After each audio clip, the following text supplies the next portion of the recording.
Bəli, Çinarə, vurğuladığın kimi, yəni son dövrlərdə uşaqlar və böyüklər arasında su çiçəyi geniş şəkildə yayılıb və bunun da müxtəlif səbəbləri var. Təbii ki, payız-qış mövsümü ilə əlaqələndirilirdi, amma sonraki məqamda elə qeyd olundu ki, yəni bir sıra istiqamətlərdə bu baxımdan çətinlik var və bunun aradan qaldırılması yolları ilə bağlı, yəni hansı ilkin yardım göstərilməlidir və səbəb nədir yayılması? Detalları qonağın pediatr Aygün Sadıxova vasitəsilə əldə edəcək. Xoş görük Aygün xanım. Buyurun, detalları sizdən eşidək. Salam, xoş gördük.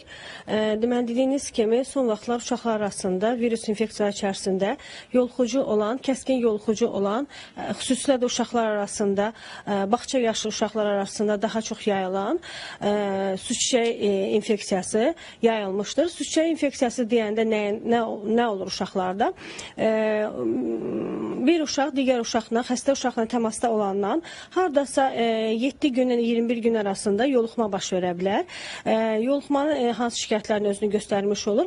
İlkin bədən temperaturunun biraz qalxması, 37 yarım və ya 38-ə qədər bədən temperaturu qalxır, baş ağrısı, boğaz ağrısı, halsızlıq, iştahsızlıq, bəzən qarın ağrıları da ola bilər. Temperatur qalxmasına hardasa 1-2 gün keçəndən sonra dəridə, xüsusilə ilk növbədə gövdə hissədə, sinə hissədə, sonra kürəkdə, baş hissələrdə, qollarda, qolların açıq tərəflərində, ayaqlarda, başın hətta tüklü hissəsində, bəzi hallarda ağzın içərisində də xırda qırmızı rəngli səpkilər ola bilər, qaşıntılı olur bu səpkilər. Zamanla bir neçə gün ərzində səpkilər daha da ölçüsü böyüyür, içərisi maye ilə dolmuş olur və bir neçə gündən sonra 5-7 gün ərzində bu səpkilər get-gedə qurumuş olur və qəhvəyi rəngdə qabıqlama ilə iz qoymadan keçib gedir. Bu zaman valideyn nə etməlidir? Əgər bir uşaqda su çiçəyi şikayətlərini görürsə, tipik şikayəti burada səpkilərin olması, qırmızı səpkilər və qaşıntılı səpkilərdir. Bu zaman ilkin olaraq həkimə müraciət eləməlidir. Adətən ikincili infeksiya qoşulmazsa,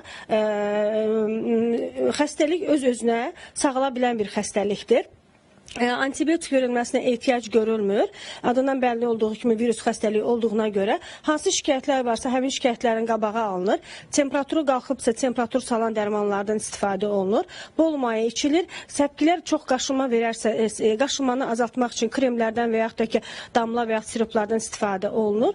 Uşağa yataq rejimi verilir və yoluxmanın qabağını almaq üçün hava damcı yolu ilə də yoluxma bir xəstə uşaqdan digər xəstə uşağa öskürməsinə, askırması ilə keçə bilər və yaxud da səpki hissələrini səpkilərə toxunmaqla keçə bilər. Həmin xəstə uşağı bağçaya və yaxud məktəbə getməyindən qabağı alınmalıdır.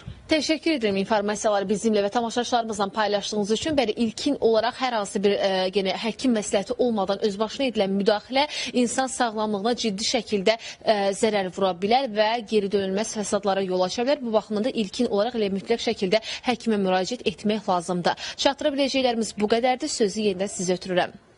Təşəkkürümü bildirirəm Rəqsanə məlumatı ətraflı şəkildə bizimlə paylaşdığına görə.